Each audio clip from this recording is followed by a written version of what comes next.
It loomed, a forgotten space at the end of the hallway, the playroom. The door, eternally ajar, creaked a mournful song. A symphony of shadows danced within, cast by the pale moonlight filtering through the dusty, cobweb-laced window. The air hung heavy, thick with the scent of decay and forgotten dreams. It clung to the back of my throat, choking, suffocating. Each step forward was a battle against a tide of dread. The floorboards groaned under my weight, protesting the intrusion. I pressed on, drawn by an unseen force. The air grew colder, the silence heavier. A single word echoed in the cavernous space of my mind. Why? The room was a graveyard of childhood memories. Toys lay scattered, frozen in time. A chipped porcelain doll stared blankly from a forgotten corner, its once vibrant dress now faded and torn. A rocking horse stood frozen mid-gallop, its once proud mane now matted and dusty. The air throbbed with a faint energy, the remnants of joyous laughter and playful screams. Now, an unsettling silence blanketed the room, punctuated only by the soft creak of the house settling around me. It was the silence of a tomb holding its breath, waiting. The laughter lingered, a ghostly echo in the stillness. It swirled around me, tugging at the edges of my sanity. I could almost see them, the children, their faces blurred, their laughter echoing through the years. Dust motes danced in the slivers of moonlight, each one a tiny, swirling universe. They moved with a life of their own, swirling faster, a vortex of dust and shadows. The shadows stretched, reaching towards me with long, skeletal fingers. I felt a presence, cold and unseen, watching me from the shadows. It slithered along the edges of my vision, gone as quickly as it appeared. My heart pounded against my ribs, a frantic drumbeat in the suffocating silence. A child's laugh, high-pitched and chilling, pierced the silence. It was close, too close. I spun around, searching for the source, but found only the accusing stares of lifeless eyes.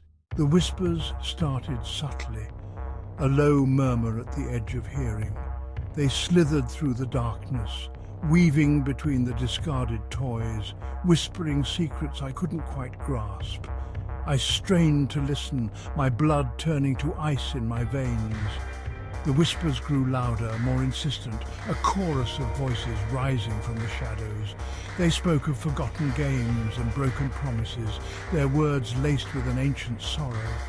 The room seemed to pulse with a malevolent energy, the air thick with unseen menace. I wanted to run, to escape the suffocating darkness and the chilling whispers, but my feet felt rooted to the spot. Fear, cold and paralyzing, held me captive in its icy grip. My gaze fell upon the rocking horse, its vacant eyes boring into me. It was just a toy, a lifeless hunk of wood and fabric, yet I couldn't shake the feeling that it was watching me. Its once gentle eyes now seemed to gleam with an unnatural light. The rocking horse creaked, a slow, rhythmic motion that sent shivers down my spine. It was as if an unseen hand was pushing it, propelling it back and forth in the stillness. The creaking grew louder, faster, a frantic rocking that seemed to reverberate through the very foundation of the house. Then, just as suddenly as it started, the rocking stopped. The horse stood still, its shadow looming large against the wall. But in the silence, I could still hear the echo of the rocking, a phantom rhythm that pounded in my ears. A cold hand brushed against my neck, sending a jolt of terror through my body. I whirled around, my heart pounding against my ribs like a trapped bird.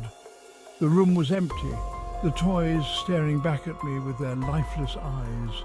I tried to rationalize, to explain away the icy touch as a draught, a trick of the mind, but deep down I knew the truth. Something was here with me, something unseen and malevolent. The air grew colder, the scent of decay stronger. I felt a presence behind me, close enough to touch. My breath caught in my throat, my body frozen in place. The porcelain doll on the shelf turned its head, its painted eyes locking onto mine. A slow, insidious smile spread across its cracked porcelain face. It was a grotesque parody of a child's grin, filled with malice and something far more sinister. The other toys began to stir. The rocking horse resumed its frantic dance, its hooves pounding against the wooden floor. The toy soldiers on the shelf rattled their swords, their painted faces contorted in silent screams. The playroom was awakening, and it was not a joyous awakening. Panic surged through me, a tidal wave of fear that threatened to drown me. I had to get out, to escape the nightmare that was unfolding before my eyes, but the door seemed miles away, the path blocked by a sea of malevolent toys. Turning, I ran. My feet pounded against the wooden floor, each step echoing in the silence. I could hear the toys stirring behind me, their movements no longer innocent but filled with a terrifying purpose. The laughter followed me, a chorus of chilling giggles and whispers that seemed to claw at my sanity. I didn't dare look back, didn't dare slow down, not even for a second. The house itself seemed to be closing in on me, the walls pressing in, the shadows reaching out. My lungs burned, my legs screamed for respite, but I pushed on, fueled by pure primal terror. The exit, the only escape from this nightmare, was just ahead. But could I reach it in time? A cold hand closed around my ankle, yanking me back. I stumbled, falling to the hard floor, my breath knocked out of me. Looking back, I saw a whirlwind of dust and shadows coalesce into the form of a child, its eyes glowing with an eerie light. It lunged, its tiny fingers outstretched, its laughter echoing in my ears. I scrambled back, fear lending me a burst of adrenaline. I had to get up, had to keep running, but the child was relentless, its laughter a haunting melody that spurred me on.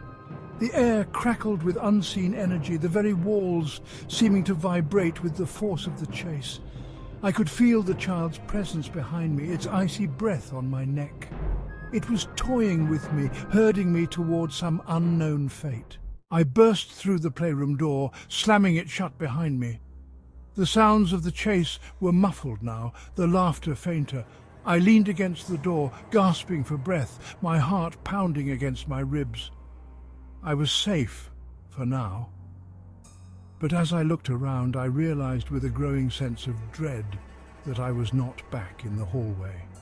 The walls were lined with shelves, stacked high with toys, the air thick with the same unsettling energy. I was trapped, still within the clutches of the playroom and its unseen inhabitants. The laughter started again, closer this time, echoing all around me. I was surrounded with nowhere left to run. The toys were waiting, their lifeless eyes watching, their silence more terrifying than any scream.